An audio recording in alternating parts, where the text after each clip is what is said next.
If anybody wants to hop up, decide if you want to request to speak and ask a question or share what you're working on. Can you hear me?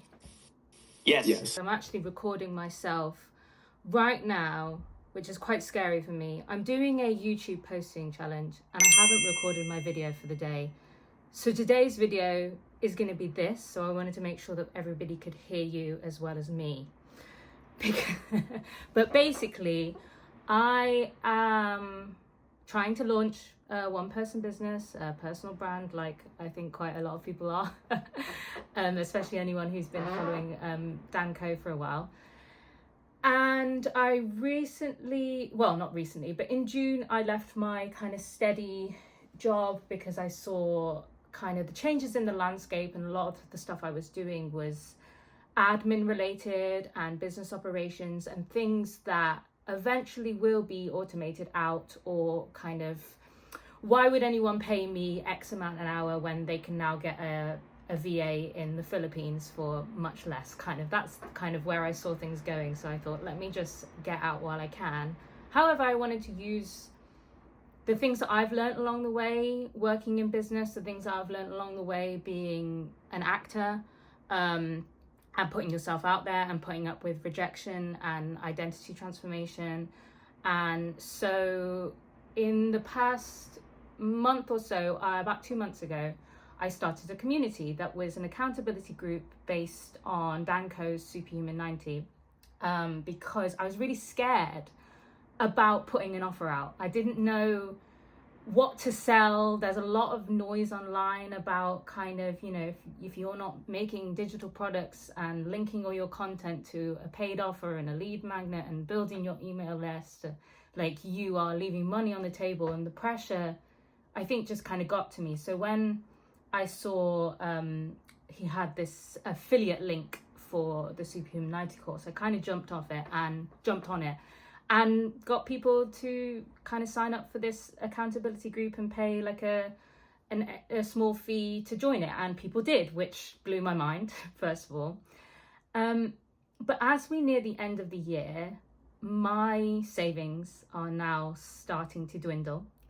And the reality is that I need to monetize as some kind of creator or whatever business I'm trying to do, so that I can carry on doing it. And I'm really passionate about it. So I wanted to kind of jump on and speak to you guys, because you were talking about putting yourself out there in long form content, how to be authentic, and kind of how to transition from this being a kind of lovely hobby into getting paid and getting clients and stuff. So that's where I'm at right now. I'm doing this 21-day posting challenge to rid myself of perfectionism and waiting till I'm ready, and also the overwhelm of knowing exactly how to put together a nice YouTube. If you've been a YouTube person for as long as I have, which I think a lot of people on here are,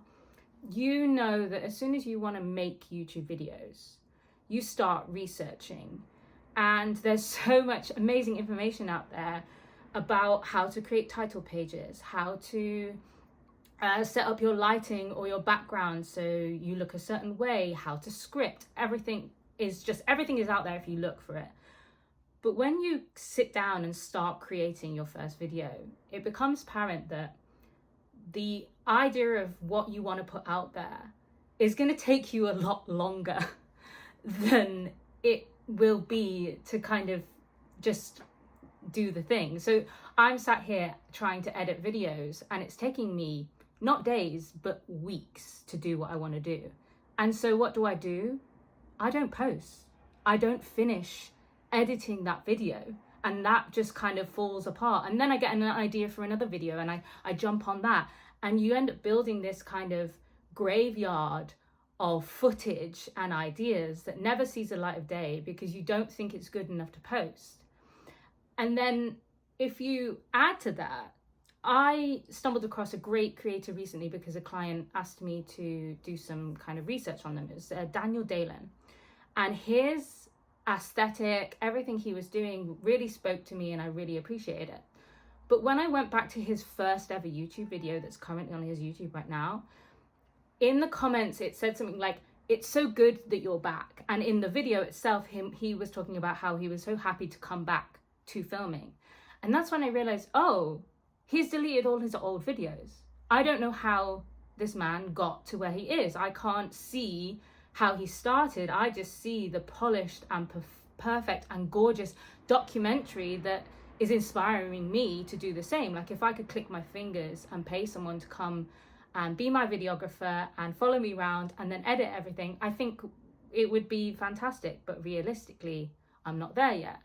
And then the same thing happened when I went onto Instagram. I saw this girl. She'd said, I've been a full-time, I'm taking the leap because I've lost my job and I'm 6 months into creating content full-time. And I thought, wow, how impressive. She's got 100,000 followers. Her content is great. So I go right back and scrolled all the way down, and the comments was, yeah, so glad to have you back.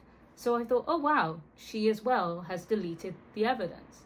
And then the final nail in the coffin is, I watched a video about gamifying your business, and it started off so well, and it's a concept that I think a lot of people have been circling around, especially I think Danko mentioned some stuff about gamifying your life, and it set out the different levels of business, and you need to kind of assess what level you're at so that you can see what you need to work on at that stage, skill up. And he said that level 1 was $0 to $1.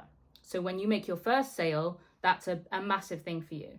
So at that point, I had made my first few sales. So I thought to myself, oh wow, like what level am I going to be? Let me explore this.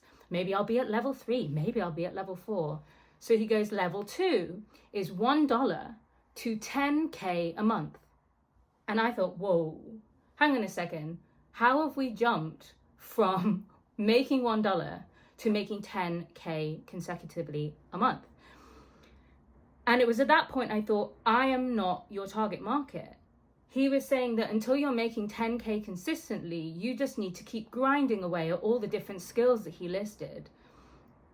And so then I thought, okay, well, I really like where he is. I really like his style. Maybe I go back to the start of his journey to see how he got there. And I realized, wow, I'm going to have to go back 5, maybe 10 years. And the creator economy has changed so drastically in the last 6 months that if I went back 10 years on this guy's, half of these YouTubers have been around since like 2015. I just think when I go back there, it's kind of irrelevant.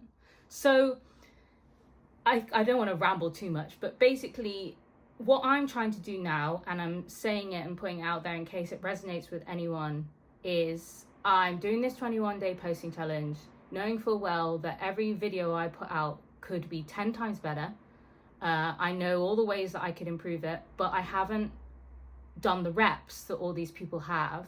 And if there's anyone else who's kind of growing and starting as a beginner right now and wants to see how someone would be building a business using AI, which that wasn't a thing before, how you do that as a beginner, what decisions are you having to make as a beginner that someone who has had a flourishing business for 5-10 years kind of forgets where they are. You know, they're saying that they use certain software, but that software is paid. Well, I haven't got enough income coming in to, sorry, my phone notifications. I haven't got enough income coming in to support having all these paid subscriptions. So what's my pay stack? What am I paying for? Because that's another thing that people need to come to terms with when they're creating content, is what am I paying for? Where am I putting my resources so that I'm getting the biggest return? And what things can I do without investing? Like, for instance, we all know, well, everyone should know by now that most everyday phones you can record really good footage on, as long as you have good lighting and you have all sorts of stuff like that. That's not something that you need to heavily invest in. However, as a beginner creator, weirdly enough, that, £20, whether you're paying for Cortex Premium, whether you're paying for ChatGPT or Claude or whatever you're doing, having that kind of someone in your back pocket to 10x your productivity would really help. Now, I'm not saying that you should be relying on AI as much as some people are, but that is a £20 that could really help you out. So yeah, anyway, I feel like I've just kind of completely rambled on, but I don't really know what I was talking about. Thank you for that, Fia. I think the situation you're in is probably relevant for a lot of people. And there's a lot of important questions that you posed around. And these are things that I've navigated for the first few years as well. It's like, shit, like I want to get this tweet scheduling software, but it's $40 a month and I actually don't have that. And like, what do I do? And like, I don't know how to make YouTube thumbnails and all these questions. I think from my perspective is optimize for simplicity above all else. And I would say this in many different aspects. With YouTube and with content, optimize for simplicity. With marketing and funnels and all the lead magnets, at first, optimize for simplicity. And even with the offer, optimize for simplicity. So I want to hit on a few little things here, and then I would love to hear Dan and Nick's take. But I'll start with YouTube. I think the biggest thing is to lower the bar of your own expectations. When you go back, and if those YouTubers didn't delete their first videos, like you can look back at a YouTuber named Aman Gadzi. This guy has millions of subscribers now. I don't necessarily like him or listen to him, but if you go back 10 years ago, it's literally just him as like a 16-year-old kid sitting in his bedroom talking to the camera. And if you go back on all these big YouTubers' channels, that's literally what it is. It's like no thumbnails, no editing. They're just talking to the camera. And eventually, as things iterate and you get better and you learn, and now you have a little bit of income, you can invest in an editor, you can invest in a thumbnail designer, or you have more time, then by all means go for that. But if your goal is consistency, I would say get comfortable with posting in a minimal effort way. So personally, for me on YouTube, it's still the same. I just hit record. I edit the start and the end out, just like if there was any blank space, and I just post the video straight to YouTube. And it takes like probably 10 minutes. Now, what we have to get over there is the high expectations or the high bar that we're seeing from these other creators who have been doing it for years. There's a quote that I think about often, actually. It's from the Tao Te Ching, and it's the second verse. And it says, it's talking about the master, and it goes on here, but it says, when her work is done, she forgets it. That's why it lasts forever. And so what I love about that quote related to content is like we can attribute a lot of importance to how our content does, how it's perceived. But if we can start to get in the mindset of I'm posting this YouTube video, once I post it, I let it go. I forget about it. I'm on to the next thing. I checked it off. I liked what I put out. It felt authentic. Boom. Now I'm on to the next thing. That's how I really think you'll get in this consistent flow of compounding momentum. Last thing, too, with your offer is I think you already have some interesting signal with the first group that you put together. Like the fact that you sold it and you made some money off it and there were people that were interested in it, to me, that's some signal in the noise. It's like, oh, there's something here. What do people want? What are the underlying characteristics of that offer that people wanted? Well, they're probably creators. They probably want to be accountable and they want to be consistent. So maybe for future offers, you can iterate on those themes of consistency, accountability groups, maybe exactly what you're doing with your 21-day YouTube challenge is you could create groups based on those challenges, or you create a community where you are guiding people through the challenges every single month. But it seems like there's a need for accountability and consistency in the market right now, from my perspective, and somebody to hold people accountable. So I think you have some interesting signal there with that group. And I think there could be an iteration there that could be really powerful. Thank you for that. I just double checking you can hear me again, just in case my... Yes. Okay. Yeah, thanks for that. I wanted to kind of say thank you and also say that the reason why I wanted to jump on in the first place was because you were talking about how to get clients and getting clients from Reddit and so many random things. And I think I've mentioned this on another X space that I spoke about, but I actually got all the sales from that from just posting on a Discord space. Like I think I put 2 posts out. So anyone who's listening who thinks that they need to wait and build up a kind of body of work before they can approach people for products and offers, like you don't need to do that. You can just put yourself out there and you'll be really surprised. I'm only just working on kind of my website now. Jesse's amazing Web Rebellion course, he's a little plug, he's doing another cohort in January if you want to join, and I would highly recommend because it is awesome. But I soon realized that if I wanted to charge the things that I wanted to charge and the money that I think my services are worth, I do need to put a bit more money into how I present the website and the landing page. So like you said, people feel like a little bit more trust when they go to your website. And I think what you mentioned about showing up consistently and not worrying about kind of what it looks like is why I've been kind of struggling between putting out these lower quality, as I would maybe say, I don't know whether I call it that, but like less professionally produced videos, hoping that people still find trust in what I'm saying or doing. So I guess that's trusting in myself as well. But yeah, thanks for your advice on the offers and stuff, because it's definitely something I'm thinking about, because I love doing challenges, and I find most out about myself when I do these challenges. And if I can help other creators and one-person business owners, whatever people are doing, kind of fight through knowing exactly what to do but still not doing it, because there is so much information online to tell you exactly how to live your life, the best way that someone, like you were saying about charging your water, like there's just so much information on how to optimize and be the best version of yourself. But it's taking that information and putting it into practice, and not putting it into practice for 1 day or 21 days or 30 days, but putting it into practice for the rest of your life. And that doesn't mean you're never going to have days off, or you're never going to have periods of rest and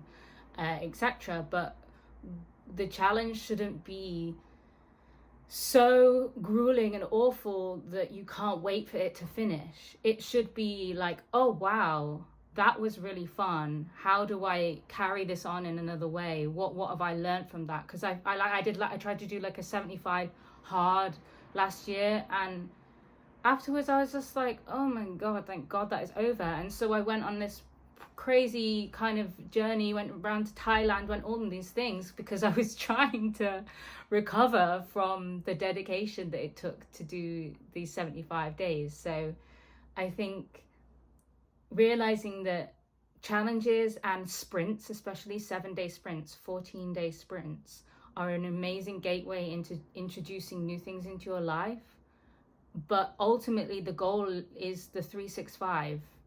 What are you going to be doing every day? What do you want to do every day? If you want to be a creator and a business owner, how does that look? What does your day look like? Like Dan was saying, like he said, I run on a slower pace. I'm not going to be able to do what other people do, and nor do I want to. So how do I forge the business that I want to forge, and how do I attract the clients that vibe with that? I want to attract clients that are happy to voice note, because I love voice notes. So then maybe I'm going to do more spoken audio podcasty type things, invite them to do that, because I'm going to attract those kind of people. I want to invite people to not feel pressured to post every single day if that doesn't work for them. Obviously I'm doing a 21-day posting challenge, so don't want to mix messages, but like there are plenty of content creators out there who post once a week on Instagram. They just try really hard to put all their effort into this one post, and it's not 3 or 4 times a week on Reels, it's just once. I follow someone who I think posts once a month, but when they do post, it's really, really good. So it's not all about quantity, it's about quality, and it's about your quality of life. And if you're bending over backwards as a solo business owner and you haven't got a team to support yourself, you really need to think about what your day-to-day looks like and what you can actually manage. Because if you can't be consistent and you can't keep that going, then it's just kind of you're not going to get anywhere anyway. So yeah, thank you. Fia, I'd love to jump in here and applaud you. I hear the size of what you're dealing with, and exactly as Jack said, I've been through it too in the early stages. I remember getting up at 4 and trying to handle all of this before I went to what I was doing previously. And all of those same questions, right? What do I invest in first? What do I prioritize first? One of the things that I realized more and more over time is exactly what you've touched upon and what you're kind of staring down the barrel of, which is that there are so many things we could do. There are so many flavors of advice from established, respected teachers, guides, coaches, creators, whoever.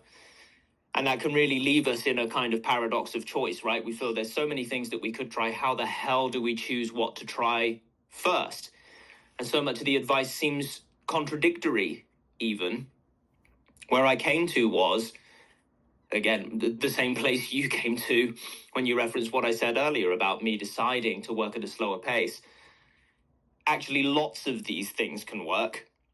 And so it's just up to me to pick one.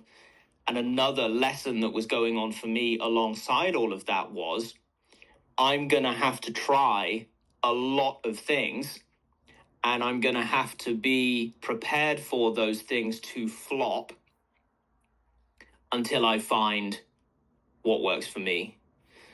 Like Jack said, it certainly sounds like you've got some signal here. And indeed, we see those leaps, right? So folks who are looking at this from a kind of vantage point of having already done it will often make those kinds of leaps, right? Making your first dollar to then making 10K a month. And the grind, as you pointed out, the grind, and I think that was even the word that you quoted from Dan, the grind of the skills that are required to get from that single dollar to that 10K a month is vast. So many vertical learning curves. What I love about what's going on here in this conversation, Fia, is that you're literally doing it in real time. You've got this YouTube challenge going and the camera's rolling. So you're doing it. You're in an X space and filming a YouTube video at the same time. And this is the kind of thing that we're all just going to have to engage with. I certainly have been frustrated by going to established creators' channels and finding that they've deleted their history, because isn't it valuable for us to see where someone's come from? Now, it sounds like Imangaji there, he's actually still got his history up. I'm reminded also of Russell Brunson, who says in his wonderful book, Expert Secrets, that he spent a year recording podcasts in his car before he found his voice. And he even had friends of his say to him, like, yeah, I was listening the whole way. And, the first 6 months were pretty ropey, dude, but then you found your voice. And now, of course, he's huge and he's doing all kinds of things. So this is the size of what we're all looking at here. And being solo, being in that position where we're trying to bootstrap it, we've not got a team, we're trying to do everything ourselves, that has certainly brought me back many, many, many times over to what Jack recommended, which is that simplicity in everything, even though that simplicity is often, or perhaps we could even say always, violating at least one piece of advice from at least one person who really knows what they're talking about, right? We could always find an example of someone telling us, no, you can't possibly do it that way. You got to do it this way or it's never going to work. Now, of course, what they don't see is we've got 100 people who we're looking at. If we look at our Kindle, we've got 50 books there from people who really know what they're talking about. We look at our YouTube subscriptions. We've got tons of people there who really know what they're talking about. X and LinkedIn and wherever we're looking, there's great advice.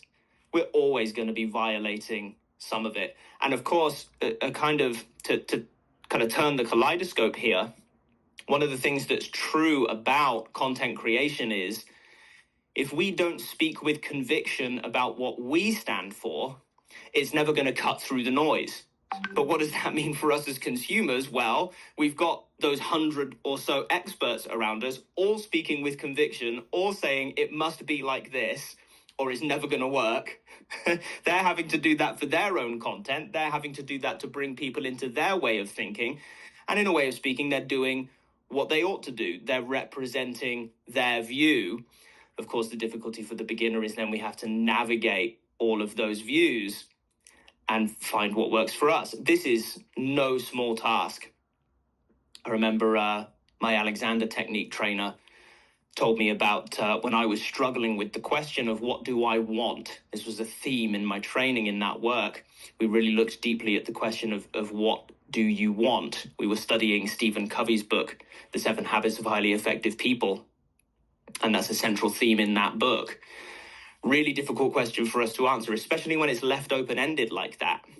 Even if we limit that question to what do you want as a creator, it's still enormously open-ended, infinite answers that we might give.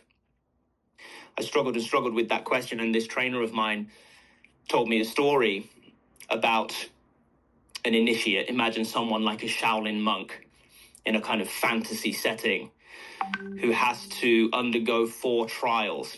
And I feel like I may have told this story recently in this space, but it's relevant right now, so I'll repeat.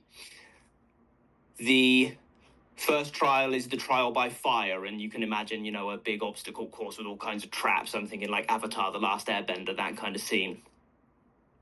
Then there's the trial by water, the trial by earth, and there's these, various things going on. The final trial for this initiate is the trial by air. And the trial by air is the hardest trial of all, where the initiate is dropped into a vast open white space and is told, create your own trial. Very few initiates passed this trial because it was so difficult. So I see you, Fia. I see the size of everything that you're trying to do, and we've been there, and there will be endless questions, and we'll be here to kind of enjoy them together here in these spaces. And I strongly suspect that you'll figure it all out. But the vastness of what you're trying to do is so huge that, yeah, exactly as you said, it's going to take time, right? So thank you for bringing all of that, because it's such rich content for everyone here. I'm sure that listeners both here and in the future will resonate with what you've brought for us. And I hope you can find yourself some of that simplicity. Thank you. I won't hold the X space hostage any longer. I just want to interject one quick thing to kind of tie together what Jack and Dan said, maybe ping off of them for a quick, blessing on it or non-blessing. And then I think Misha also wants to speak and ask something. The easiest to try to channel the themes of simplicity that Dan just mentioned. If you need income now, building an audience is a long-term strategy, and it's probably not going to do that. The fastest way for you to do that would be to one-on-one connect with people, because that builds trust the fastest, versus them needing to watch hours and hours of your content. If you actually go speak with people one-on-one, they're going to build, their trust is going to shoot through the roof. And if you talk to 10 or 15 of them, there's a high chance you're going to get some of them as clients. And that's actually what you already did. And it's something that Jesse, who's not speaking at the moment because of technical laptop X-Space issues, but he's a masterful demonstrator of how one-on-one communication can be leveraged into creating a lot of stuff. And so it goes back a lot to the offer, where it's like, if you're trying to do content creation and build an audience and get views and make videos high quality, and that's the method for getting a client now, it's going to be extremely stressful because it doesn't really get clients that quickly. You might pick one up. It's surprisingly consistent. If you make a long form video with a good call to action and it gets 50 views, how often that could convert to something. But I I think it tracks back to the offer that Jack has the steps for. And like, if you could get one-on-one with people and you could find clients that would want the thing that Dan mentioned, which is what you actually want to do. What do you want to give to people? What is your intention? That's kind of the short term. And then the long term is, how do I stay consistent? How do I expose people to my journey? How do I, open the exposure so that down the road, I have a consistent flow of leads.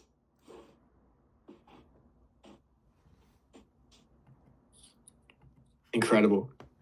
Yeah, I do have this offer template doc. If you guys want to access it, I just launched this free school community. It's called Creator Launch.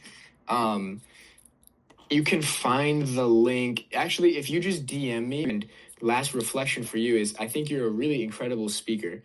And I think speaking and long form stuff, you're going to crush it. Like, as you put in the reps, and people are really going to resonate. So I'm excited to see and follow along.